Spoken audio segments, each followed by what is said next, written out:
இயேசு கிறிஸ்து நாமத்தில் உங்களை வாழ்த்துகிறேன், வரவேற்கிறேன். தேவன் தாமே பெரிய காரியங்களை செய்கிற தேவனாக இருக்கிறாரு. மறுபடியும் மீடியா மூலமாக உங்களை சந்திக்க மிக்க மகிழ்ச்சி அடைகிறேன். தேவனுடைய நாம் மகிம்படும்படியும் என்னுடைய ராஜ்யம் கட்டப்படும்படியும் உங்களையும் என்னை ஆண்டவர தேவன் முன்குறித்திருக்கிறாரு. ஆனால் இந்த வார்த்தையை உங்களை நோக்கி வந்து கொண்டிருக்கிறது. நம்முடைய வாழ்க்கையில் நம்முடைய உறவு கடவுள் கூட இருக்கும்போது, ஆண்டவர் இயேசு கிறிஸ்துக்கு நமக்குள்ள ஒரு உறவு இருக்கும்போது நம்ம எந்த சத்துரு நம்மை தொட முடியாது. ஏன்னு சொன்ன, ஒரு அரசியலில் கூட இருந்தால் அவங்க எந்த கட்சியில் இருக்கிறாங்க, எந்த ஆட்சியில் இருக்கிற கட்சியில் இருக்கிறாங்க என்று பார்த்து தான் என்ன செய்கிறாங்க, அவங்க மேலே பழியை சுமத்துறாங்க, அவங்க எப்படி சொல்ல போடுறாங்க. ஆனால் அதே போல தான் நம்ம யாரு கூட ஐக்கியமாக இருக்கிறோம் என்பதை பார்க்குறாங்க. நம்முடைய வாழ்க்கையில் நம்ம இயேசு கிறிஸ்து கூட ஐக்கியமாக இருந்தால் நம்ம எந்த சத்துரு என்ன செய்ய முடியாது, மேற்கொள்ள முடியாது. வேதம் சொல்லுகிறது, உனக்கு எதிராக உருவாக்கப்படுகிற எந்த ஆயுதம் வாய்க்காதுன்னு சொல்லப்பட்டிருக்கிறது. பார்க்கும்போது நம்முடைய ஐக்கியம் பிதாவோட இயேசு கிறிஸ்து கூட இருக்க வேண்டும். அவருடைய ஒரு உறவில் இருக்கும்போது எல்லாத்தையும் ஆண்டவர் நமக்கு சொல்லித் தருகிற ஒரு தேவனாக இருக்கிறாரு. வரப்போகிற காரியங்களை என்னிடத்தில் கேளுங்கள் சொல்லப்பட்டிருக்கிறது. உங்கள் வாழ்க்கையில் வரப்போகிற காரியங்களை, வரப்போகிற நன்மைகளை, வரப்போகிற கிருபைகளை, வரப்போகிற உயர்வுகளை ஆண்டவர தேவன் உங்களுக்கு காண்பிக்கிற ஒரு தேவனாக இருக்கிறாரு. ஏன்னு சொன்னால் அவண்டவர தேவன் பேசுகிற தேவனாக இருக்கிறாரு. நம்ம ஆராதிக்கிற தேவன் சர்வ வல்லமுள்ள தேவனாக இருக்கிறாரு. அவர் பேசுகிற தேவனாக இருக்க. சொல்லுவாங்க ஆண்டவர் பேச மாட்டார். ஆண்டவரை எந்த ஆண்டவர் அவங்களுக்கு ஆராதிக்கிறன்னு தெரியவில்லை. மெய்யாகவே உங்களை என்னை படைத்த ஆண்டவர் இயேசு கிறிஸ்து நம்ம ஆராதித்தா ஆண்டவர் நம்மள்கிட்ட பேசுகிற ஒரு தேவனாக இருக்கிறாரு. அவர் பேசுகிற தேவனாக இருக்கிறாரு. வழியை இதுவே வழி, இதில் நடங்க என்று சொல்லி நம்ம கற்றுத்தருகிற ஒரு தேவனாக இருக்கிறாரு. இந்த வார்த்தை உங்கள் வாழ்க்கையில் பெரிய மாற்றங்களை கொண்டு வந்து கொண்டே இருக்கிறது. பாருங்கள், நம்முடைய வாழ்க்கையில் நாம் நம்பி இருக்கலாம். ஆகாரு தன்னுடைய கணவரை நம்பி இருந்தாங்க பல ஆண்டுகள், பிள்ளை மலர வர. ஆனால் திடீர்னு சொல்லிட்டு ஒரு துறி தன்னை கொடுத்து வீடை விட்டு வெளியிறக்கி விடுறாங்க. எங்கே போகணுன்னு தெரியாதபடி அலைந்து திரிகிறாங்க. கடைசியில் வனாந்தரத்தில் போய் ஆகப்படுறாங்க. அங்கே பிள்ளை மறிக்க போகிற சூழ்நிலை வருகிறது. தண்ணி இல்லை, தாகம், அதாவது பசி, பயங்கரமான போராட்டம் இருந்து கொண்டு சாப்பிட ஒன்றும் கிடையாது. தண்ணி தீர்ந்து போனது, முடிந்து போனது. பாருங்கள், மனிதனுடைய உதவிகள் கொஞ்சம் தான் இருக்கோ, ஒரு துறி தண்ணி மாதிரி கொஞ்சம் தருவார்கள். ஆனால் தேவ என்ன செய்கிறாரு, அங்கே ஒரு நீரூற்றை அங்கே திறக்கிறாரு.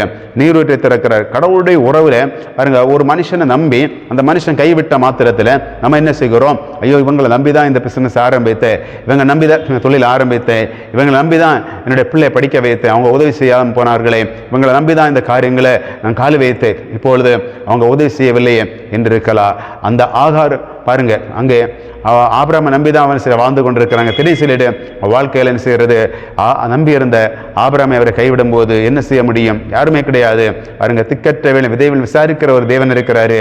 அங்கே விசாரிக்கிற தேவனாக இருக்கிறாரு. நம்முடைய வாழ்க்கையில் கடவுளோட உறவு இருக்கிற பிள்ளைகள வாழ்க்கையில் எந்த சூழ்நிலை யார் கைவிட்டாலும் அவர் கைவிடுகிற தேவனே கிடையாது. ஏன்னா அவர் வனாந்திரத்திலும் அங்கே ஆட்களை வைத்திருக்கிறாரு. வனாந்திரத்தில் அவங்க வருவாங்க, தண்ணியில் நழுவாங்க, அதுக்கான ஊற்றுகளை எல்லாம் ரெடி பண்ணி வைத்திருக்கிறாரு. தேவன் என்ன செய்கிறாரு, எல்லா இடங்களிலும் நமக்கு எல்லாத்துக்கும் ஆட்களை வைத்திருப்பாரு. நாம் நினைக்கிற இவங்க தான் கடைசி வரை நமக்கு உதவி செய்வாங்க, இவங்க தான் நமக்கு கடைசி சப்போர்ட் பண்ணுவாங்க, இவங்க தான் நமக்கு ஆலோசனை தருவாங்க.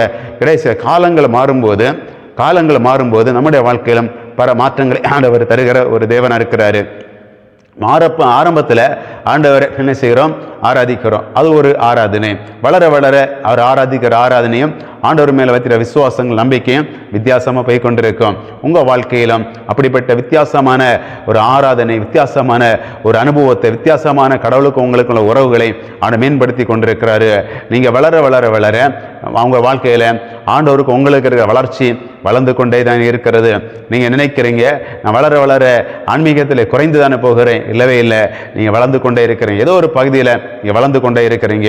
உங்கள் வாழ்க்கையிலும் உங்களுடைய குடும்பத்திலும் உங்களை நினைத்து சந்தோஷப்படத்தக்கதான காரியங்களை ஆண்டவர் செய்கிற ஒரு தேவனாக இருக்கிறாரு. ஆகாருக்கு என்ன செய்கிறாரு, வனாந்தரத்திலே ஆண்டவர் தண்ணியை கொடுக்கிறாரு. பிள்ளையுடைய உயிர் கிடைக்கிறது, தாயோட உயிரும் கிடைக்கிறது. அதுக்கு பிறகு பல லட்சம் ஜனங்கள் அந்த நீர்வீற்றை குடித்திருப்பாங்க. உங்களுக்காகவே திறக்கப்பட்ட ஆசீர்வாதம், உங்களுக்காக திறக்கப்பட்ட நீர்வீற்று மூலமாக உங்கள் குடும்பம் மாத்திரமல்ல, உங்கள் தேசம் மாத்திரமல்ல, அநேகர் குடிக்கத்தக்கதாக, அநேகர் தாகம் தீர்க்கத்தக்கதாக, அநேகர் ஆசீர்வாதம் பெற்றுக்கொள்ளத்தக்க காரியங்களை ஆண்டவர் செய்கிற ஒரு தேவனாக இருக்கிறாரு. நீங்கள் ஒரு ஆள் தான் அழுதிருப்பீங்க, நீங்கள் ஒரு ஆள் தான் ஒரு காரியத்துக்காக அழுதிருப்பீங்க. ஆனால் அந்த அழுகை கிடைத்த ஆசீர்வாதம், அந்த ஆகார் மாத்திரம்தான் அழுகிறாங்க.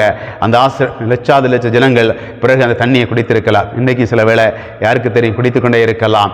நீங்கள் ஒரு ஆசீர்வாதத்துக்கு அழுதிருப்பீங்க, நீங்கள் ஒரு வீட்டுக்கு அழுதிருப்பீங்க, நீங்கள் ஒரு பூமிக்கு அழுதிருப்பீங்க, நீங்கள் ஒரு படிப்புக்கு அழுதிருப்பீங்க, நீங்கள் ஒரு வருமானத்தை அழுதிருப்பீங்க, நீங்கள் ஒரு கம்பெனி வைக்க வேண்டும் அழுதிருப்பீங்க, நீங்கள் ஒரு பிசினஸ் தொடங்க வேண்டும் அழுதிருப்பீங்க. ஆனால் லட்ச ஜனங்கள் அது மூலமாக வாழ்க்கை முன்னுக்கு பார்க்க முடிகிறது, முன்னுக்கு வர பார்க்க முடிகிறது. அனைவரோட வாழ்க்கையில் பார்க்கும்போது தங்களுக்காக, தன்னுடைய பிழைப்புக்காக, தனக்கு ஒரு வருமானத்துக்காக சில காரியங்களை அழுது கொண்டிருப்பாங்க. ஆனால் முடிவில் பார்க்கும்போது அவங்க மூலமாக திரளான ஜனங்கள் ஆசீர்வதிக்கப்பட்டிருப்பாங்க. அழுது யாரு? இவங்க மாத்திரம். அழுது யாரு? நீங்கள் மாத்திரம். நீங்கள் மாத்திரம் தான் ஒரு காரியம் அழுதிருப்பீங்க. ஆனால் உங்களுக்காக மாத்திரமல்ல, ஆகார் வனாந்தரத்தில் தனக்காக தன் பிள்ளைக்கு தான் அழுதாங்க. ஆனால் அவங்களுக்கு மாத்திரம் ஆண்டவர் நீர் ஊற்று ஒரு பாட்டில் தண்ணி கொடுக்கவில்லை, ஒரு குடம் தண்ணி கொடுக்கவில்லை, நீர் ஊற்றை திறக்கிறாரு. உங்களுக்கு எனக்கும் நீங்கள் யாருக்கோ அழுது கொண்டிருக்கலாம், ஐயோ எந்த ஒரு காரியம் கிடைத்தா போதுமே என்று சொல்லி அழுது கொண்டிருக்கலாம். அந்த காரியம் உங்களுக்கு மாத்திரமல்ல, லட்ச ஜனங்கள் ஆசீர்வதிக்கப்படத்தக்கதாக, லட்ச ஜனங்கள் அந்த தண்ணியை குடிக்கத்தக்கதாக, நீங்கள் தொடங்குற பிசினஸ் மூலமாக அநேகர் ஆசீர்வதிக்கத்தக்கதாக, நீங்கள் தொடங்குற கம்பெனி மூலமாக அநேகர் குடும்பங்கள் போஷிக்கத்தக்கதாக ஆண்டவர தேவன் கிரியை செய்கிற ஒரு தேவனா இருக்கிறாரு. ஏன் சொன்ன உங்களுக்காக நீங்கள் அழுது கொண்டிருக்கிறீங்க. நீங்க நினைக்கிறீங்க உங்களுக்கு அழுறீங்க, ஆண்டவர் உங்களை அள வைத்த எதற்காக, ஏன் நீங்க அழுதுறீங்க என்று பார்த்துட்டு அவர் வேடிக்கை பார்த்து போகவில்லை. உங்களுடைய ஒருவருடைய அழுகை, உங்களுடைய ஒருவருடைய கண்ணீர், உங்க ஒருவருடைய வேதனைகள், உங்க ஒருவருடைய தேவைகள் சந்திக்கப்படாது இருக்கலாம். உங்களுடைய வேதனைகள் அதிகமாக உங்களுடைய குடும்பத்தில் ஏதோ ஒரு போராட்டம் இருந்து கொண்டிருக்கலாம். எனக்கு மாத்திரம் தான் போராட்டம் இல்லை, அந்த போராட்டம் உங்களுக்கு மாத்திரம் இல்லை, லட்ச ஜனங்கள் அந்த போராட்டத்தில் வெளியே கொண்டு வரும்படிதான் அந்த போராட்டத்தில் நீங்க கடந்து வந்து கொண்டிருக்கலாம். யாருக்கு தெரியும், யாருக்கு தெரியும்? வனாந்தரத்தில் ஆகார் அழுகிறாங்க. அவன் நினைக்கிறாங்க, நான் அழுகிறது என்னுடைய பிள்ளைக்கு மாத்திரம்தான். ஆனால் அதுக்கு பிறகு எத்தனை ஜனங்களை வந்திருப்பாங்க, அந்த வனாந்தரத்தில் எத்தனை ஜனங்கள் வந்திருப்பாங்க, எத்தனை பேர் குடித்திருப்பாங்க அந்த நீரூற்று தண்ணீரே. ஆண்டவர தேவன் அவருக்கு ஒரு குடம் தண்ணி மாத்திரம் கொடுத்திருந்தா அவங்களும் பிள்ளையும் குடித்துட்டு அது போயிருக்கும், அங்கே தண்ணி பிறகு கிடைத்திருக்காது.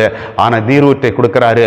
நெடுநாளாக நீங்கள் சில காரியங்களுக்கு வேதனை இருந்து கொண்டிருக்கலாம், அது உங்களுக்காக நீங்கள் அழுது கொண்டிருக்கலாம், உங்களுக்காக புலம்பிக் கொண்டிருக்கலாம். அது உங்களுக்கு அல்ல. அது கிடைக்கும் போது அநேக ஜனங்களுக்கு நீங்கள் ஒரு பிசினஸ் தொடங்க வேண்டும் என்று இருக்கிறீங்க.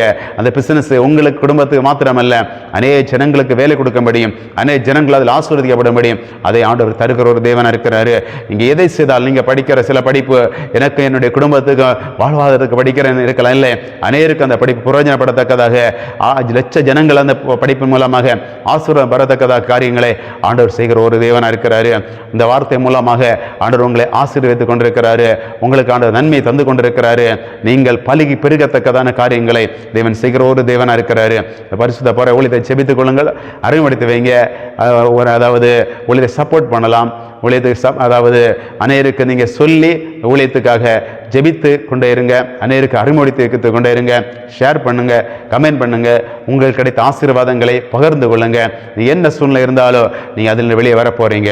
நீ எந்த சூழ்நிலை இருந்தாலும் அதில் ஆண்டவர் உங்களை வெளியே கொண்டு வர போறாரு. உங்களை நான் ஜெபிக்க போகிறேன்.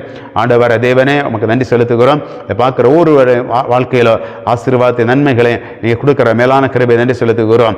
ஆகாரு தனக்காக அழுதாள், தன் பிள்ளைக்கு தான் அழுதானால் அவங்களுக்கு தண்ணி கிடைக்கிறது. இன்னைக்கு அநேக ஜனங்கள் அதை குடித்து கொண்டிருக்கிறாங்க. அதே போல பார்க்கிற பிள்ளைகள் தங்களுக்காக, தன்னுடைய குடும்பத்துக்காக அழுது கொண்டிருக்கலாம், தன்னுடைய பிள்ளைக்கு அழுது கொண்டிருக்கலாம், தன்னுடைய கணவனுக்கு அழுது கொண்டிருக்கலாம், தன்னுடைய கணவனை குடிப்பழகு வெளியே வர வேண்டும் அழுது கொண்டிருக்கலாம், தன்னுடைய கணவனுக்கு ஒரு வேலை கிடைக்க வேண்டும் அழுது கொண்டிருக்கலாம். அநேருக்கு வேலை கொடுக்கும்படி, அநேக குடிப்பழக்க வெளியே வரும்படியும், அநேக அடிமைத்தன வெளியே வரும்படியும் அதை மாற்றுக நன்றி செலுத்துகிறோம். ஒவ்வொருவரையும் ஆசீர்வதிக்கிறேன். எனக்கு குழந்தையெல்லாம் அழுது கொண்டிருக்கலாம், உங்கள் குழந்தையை கிடைத்து அநேருக்கு நீங்கள் ஆசீர்வாதம் மாறும்படியும், எனக்கு வேண்டவரே வேலையிலே என்று அழுது கொண்டிருக்கலாம், அநேருக்கு நீங்கள் வேலை கொடுக்கத்தக்கதாகும். என்னுடைய வாழ்க்கையில் திருமணம் நடக்கவில்லையே என்று அழுது கொண்டிருக்கலாம், நீங்கள் அநேக திருமணம் நடத்தி வைக்கத்தக்கதான காரியங்களே ஆண்டு செய்கிற ஒரு தேவன் இருக்கிறாரு. எனக்கு ஒரு வீடு இல்லாமல் அழுது கொண்டிருக்கலாம், ஆனால் ஒரு அநேகருக்கு நீங்கள் வீடு கட்டி கொடுக்கத்தக்கதா, எனக்கு ஒரு வாகனம் அழுது கொண்டிருக்கலாம், அநேகருக்கு வாகனம் வாங்கி கொடுக்கத்தக்கதான காரியங்களே ஆண்டு செய்கிற ஒரு தேவனாக இருக்கிறாரு. தேவனே உடைய காரம், உடைய வல்லமை ஒவ்வொரு மேல் இறங்க நன்றி செலுத்துகிறேன், ஆசீர்வதிக்கிறேன். இயேசுவை நாம் ஜெபிக்கிறேன் நல்ல பிதாவே, ஆமென். நிச்சயமாகவே வார்த்தை மூலம் உங்களை ஆசீர்வதித்திருக்கிறாரு. நீங்கள் இந்த பரிசு பொருளை ஜெபித்துக் கொள்ளுங்கள், உங்களை சப்போர்ட் பண்ணுங்கள். God bless you.